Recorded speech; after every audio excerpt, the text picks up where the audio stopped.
حضرت عمر فاروق رضی اللہ تعالیٰ عنہ مدینے کی گلی سے گزر رہے ہیں، امیر المومنین ہے، مدینے کی گلی سے گزر رہے ہیں، ایک گھر کے اندر سے بچیوں کے رونے کی آواز آئی، بچیاں رو رہی ہیں، اور بچی اپنی ماں سے کیا کہتی ہے؟ کہتی ہے اماں ابو بکر تو اب انتقال کر گئے، حضرت عمر کا پہلے دن ہے خلافت کا، اب ہمارا کیا بنے گا؟ ابو بکر تو وصال کر گئے۔ حضرت عمر فاروق رضی اللہ تعالیٰ عنہ نے رونے کی آواز سنی، دروازے کو دستک دی، کہا بیٹو کیا بات ہے؟ تو بچیاں کہنے لگیں عمر ہمارے ابا جی ہماری 10-15 بکریاں ہیں، تو ہمارے والد صاحب ان کا دودھ دھو کے بیچا کرتے تھے، گزارا ہو جاتا تھا۔ جس دن ابا جی فوت ہوئے تو اس دن سے لے کر ابو بکر صدیق روز عصر کے بعد آیا کرتے تھے، ہماری بکریوں کا دودھ دھو کے دیتے تھے، کچھ ہم پیتی تھی، کچھ بیچ لیتی تھی، گزارا چلتا تھا۔ جس دن ابو بکر صدیق خلیفہ بنے تو ہم نے جا کے کہا ابو بکر اب کون دودھ دھوئے گا؟ تو سیدنا صدیق اکبر رضی اللہ تعالیٰ عنہ نے فرمایا بیٹے پہلے تو میں مرضی سے خدمت کرتا تھا، اب تو مصطفیٰ کی امت کی نوکری میری ڈیوٹی بن گئی ہے، تو میں آؤں گا۔ بچیاں رو رہی ہیں، حضرت عمر کو بتاتی ہیں، کہتی ہیں ابو بکر چلے گئے ہیں تو ہم پریشان ہیں، یتیم ہیں، لاوارث ہیں، بھائی کوئی نہیں، کون آئے گا، کون دیکھ بھال کرے گا؟ حضرت عمر فاروق گھٹنوں کے بل زمین پہ بیٹھ گئے، ان چھوٹی چھوٹی بچیوں کو سینے سے لگایا، فرمانے لگے میں ابو بکر کا کیا کروں، میرے لیے رستے بڑے مشکل کر گیا ہے، میں اس کے کس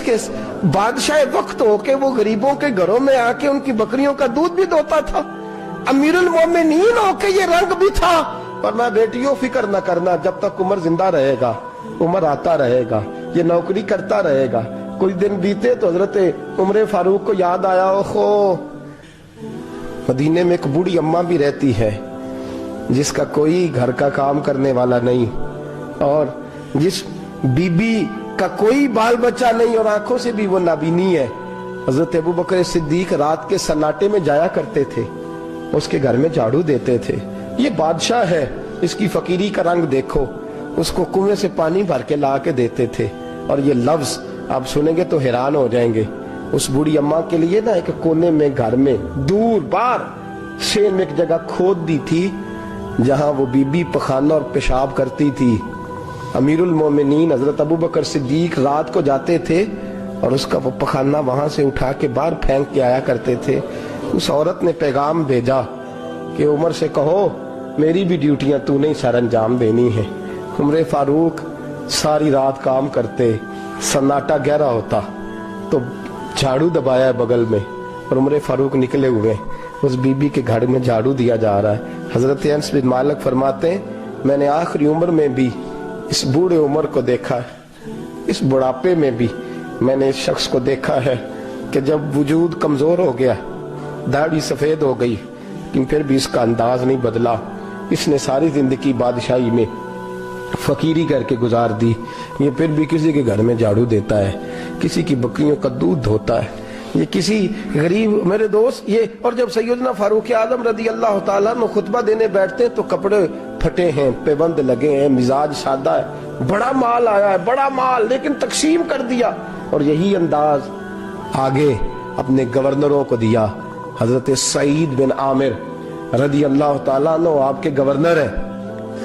حمص کے گورنر ہیں۔ جب لسٹ آئی نا غریبوں کی، حضرت عمر نے کہا کہ حمص کے جتنے غریب لوگ ہیں ان کی لسٹ بنا کے بھیجو، ان کو چندہ لگانا ہے۔ تو 18ویں نمبر پر حضرت سعید بن عامر کا نام بھی آ گیا، گورنر صاحب کا۔ تو حضرت عمر نے سوچا شاید کوئی اور سعید بن عامر ہے، فرمانے لگے یہ کون ہے؟ جس کی ڈیوٹی لگائی تھی اس سے کہنے لگے یہ سعید کون ہے؟ تو کہا حضرت جی ہمارے صوبے کا گورنر۔ تو فرمایا اس کی لسٹ فقیروں میں؟ فرمانے لگے پتہ نہیں آپ نے کیا رنگ بھر کے بھیجا ہے، مہینہ مہینہ یہ شخص درختوں کے پتے کھا کے گزارا کر دیتا ہے۔ یہ میں فرشتوں کی کہانیاں نہیں سنا رہا آپ کو، میں آپ کو جنات کی یا عالم بالا کی باتیں نہیں، اس دھرتی پہ بسنے والے، اس دھرتی پہ وقت گزارنے والے میرے رسول پاک کے تیار کردہ ہیرو کی باتیں عرض کر رہا ہوں۔ حضرت عمر گئے ایک دفعہ، کہا مجھے بتاؤ تمہارا گورنر کیسا ہے؟ تو حمص کے لوگ کہنے لگے ہمیں اپنے گورنر سے 4 شکایتیں۔ کون کون سی؟ کہ پہلی بات تو یہ ہے کہ گورنر صاحب کو چاہیے فجر کے وقت آئیں، یہ سورج نکل آتا ہے تو باہر آتے ہیں گھر سے، سورج نکل آتا ہے تو آپ کہہ کے تو دیکھیں کسی معمولی سرکاری ملازم سے بھی